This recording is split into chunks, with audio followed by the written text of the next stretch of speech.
How we doing, everyone? Welcome to another edition of FSI's PGA DFS Pick Show. I'm your host, G&CC 47, flying solo today. John Cool 19 is out today with a family-related illness, so I want to hope they get better and John and them see it through, and everyone is happy and healthy come the end. So good luck to you, John. Hopefully you're listening and you can catch all my mess ups and hopefully some good picks along the way. All right, so let's get into the RBC Canadian Open. The first time back since 2019. I went through a year with the COVID. It couldn't come back. And then the following year, it just had more COVID-related restrictions. So the RBC Canadian Open has not been on tour since 2019, where we saw Rory McIlroy win at Hamilton. This course, though, St. George's, is a, golf and country club, members only, and it is a par 70, 7,014 yards. Stanley Thompson Gem, which I believe to be the major golf designer in Canada. And he first constructed this in 1929. Tight tree line fairways, some really thick rough that I'm hearing. Pretty undulated, can be a rewardable course for good shots. And last time we played this, it was in 2010. So we have some key statistics for you here. Obviously, the approach, I think off the tee, fairways gained. You want to find guys that can really get it out there, but they can also hit fairways. I think these tree lines are not very forgivable. So when you hit it in the trees, you're probably going to have to be pitching it out or pitching it up the green, up the fairway just a little bit. So it's really emphasis on hitting fairways. And a course like this, the greens are heavily bunkered, a lot of sand on this course. So around the green is going to have to be a pretty big emphasis. I also factored in sand saves in the model because of how much sand they do have around the greens. Anything else that I'm missing? Opportunities gained. All these fun key stats are powered by our friends at Fantasy National Golf Club. So big shout out to them for the models. Big helpful each and every week. So let's get into the picks. I'm going to go with my favorite here. I'm going to continue on with the two picks. In honor of John and his missing pick. I just decided to keep these going instead of just doing mine. So Rory McIlroy is going to be my first favorite at 10-5. Like I said earlier, he was the winner in 2019 at Hamilton. Courses are similar in size, pretty short courses. Although this course has a lot of long par threes and long par fours.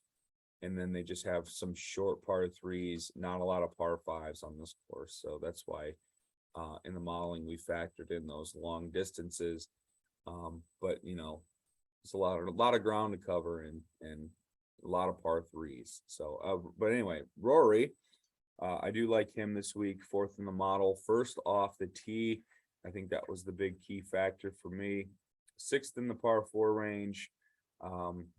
He's actually, this is a weird stat. I mean, it's all about Rory is from within 125 yards. Whether or not he's going to be able to hit those nice wedges.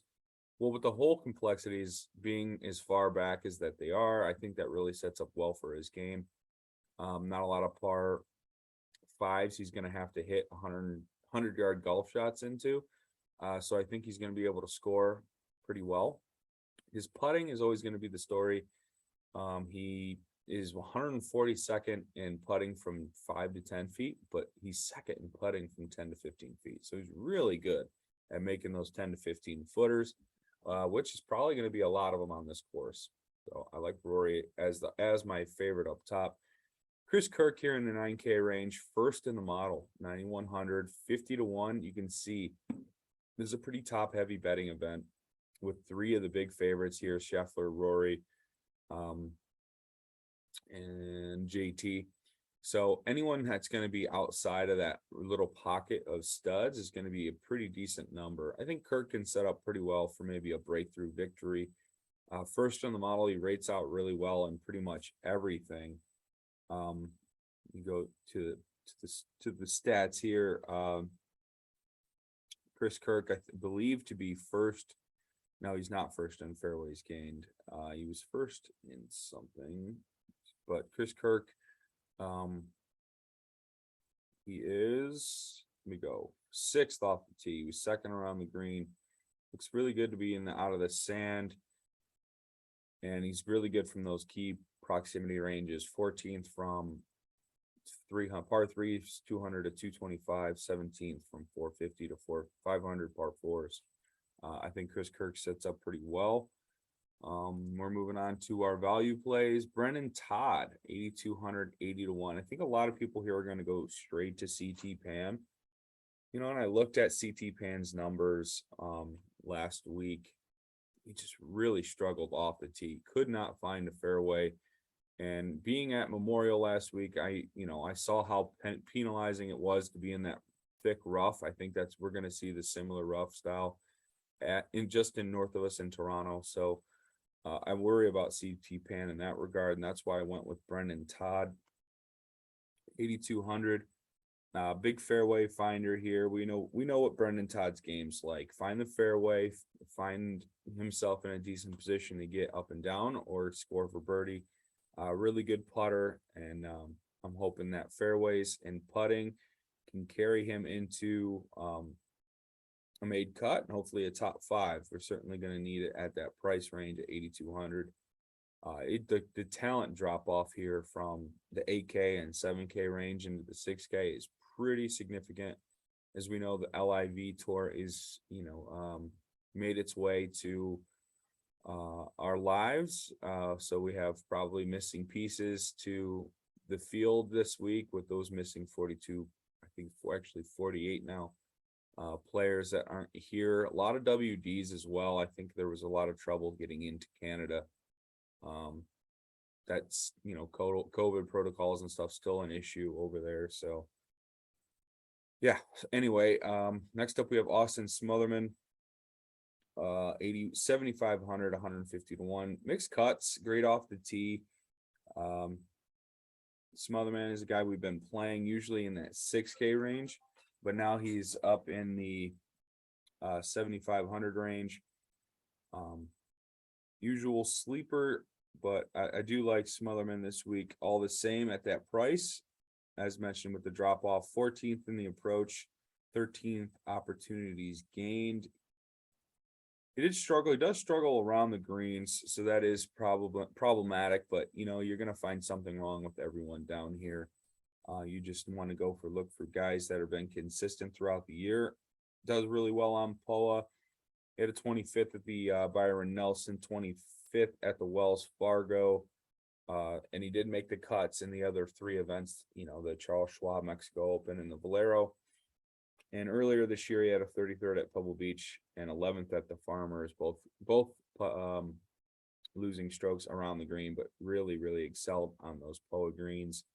And the irons were dancing too at that time. So hopefully Austin Smotherman can keep himself average around the greens and get up and down for par, and hopefully give himself some birdie looks this week.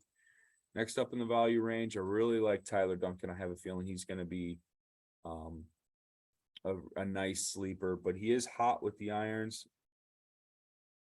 Last week, Tyler Duncan, he is 20th in the model. Does struggle on pull-up. Last week with the irons, 1.4, 2.3 around the green. And then at the Byron Nelson, he was 4.8 with the irons. I'm just thinking if he can continue to get right with those irons, and maybe that putting will come around. It's worthy of a look. Does pretty well on these short par 70s. That's another thing I looked at. 15th at the Charles Schwab, as mentioned, at the end of May. And next up, I have Ryan Armour. I think is going to be the most popular play here. I do have the wrong price tag on him. It's 7,300, 250 to 1. First in fairways gain, 9th in science saves, and 9th in that par 4 range. 26th in that par 3 range, 34th in this field on approach too. I mean, that might just tell us a little bit about the field, but I really think Armour probably going to be a popular play as a plotter that can find the fairway and find the greens, put his way into a top 20. So and I think it was Armour that had a lot of good course history in Canada, but not, obviously that we got to take that with a grain of salt. Each course is different. Oh no, that was Danny Lee. Danny Lee at 6,600 at 300 to 1. He had the Canadian Open history where he made 6 of 6 cuts, a 6th in 2018. But yeah, like I said, those are all different courses. But hey, I mean, maybe there's just something in the water up here for Danny Lee, excuse me. 23rd last week at the Charles Schwab Challenge. 66 to 6,600. I think Danny Lee, streaky guy. He can make putts. He can hit irons. He can be nuclear at times. And hopefully at 6,600, we can get the best out of Danny Lee. I think it's worth a shot. And then 6K, Chris Gotterup, an Oklahoma Sooner, who is a really nice young and up-and-comer, can crush it off the tee. Absolute laser off the tee. Doesn't have much experience up here in the Cup, but he has a 7th at the Puerto Rico Open on some sponsorship invites. He looks like a guy that's going to be playing on the Corn Ferry Tour. He just played in some of the NCAA championships, so he has a lot of momentum. And he just qualified for the U.S. Open on Monday up in the New York region. So congratulations to Chris Gotterup, guy that I've followed a little bit throughout his early career on the PGA University Tour. So hopefully he can make a nice cut here and make some noise at the Canadian Open, given the chance with the weak field. 6K. It's min price, worth the shot if you want to fit multiple studs up top with maybe a dual Scheffler, dual Rory McIlroy lineup. I think maybe Gotterup can be a fun piece to the puzzle. Don't go crazy. He's still just getting his tournament feet wet. So we'll see. All right. Moving on to the one and done slide. I'm going Shane Lowry this week through luck of the Irish. I think he sets up for a pretty good play as well in DFS. Got to see him a little bit at Memorial. Guy's a tank. He can really hit it well off the tee, but really impressed me is the touch and finesse that he has. And I think he's going to need something like that this week. As long as he can keep the ball straight and in the fairway, Shane Lowry should have no problem on a golf course like this. And then John, I did reach out to him. He says he's going big with Rory McIlroy, hoping for the back-to-back Canadian Open victories. He's been slowly climbing, making cuts. Hopefully a win can propel him into a solid range within striking distance, because what's what we know about the one and done, powered by our friends at Fantasy National Golf Club. It's all about winning. All right, guys, that'll wrap things up for me here at the FSI PGA DFS Pick Show. You can follow me on Twitter at TKNation47. You can follow us on Twitter at FSI_DFS or on our website, FSIDFS.com. And you can find a link to the Discord for all of the updated stats, sheets, core lineups, power rankings, all of what you need to fill out your lineups this week. Also do provide the Euro Tour, the DP World Tour, and any other crazy contests that the DraftKings provides us. I'm not sure about Live. I don't know if we're going to go down that road yet. They are sponsored and partnered with PGA, so I don't know if we're going to get any of those contests, but team formats and 54-hole shotgun starts, it's going to be a mess, so I'm not really interested in anything that Live provides. PGA guy here. All right, guys, thank you for listening in, and enjoy your Canadian Open.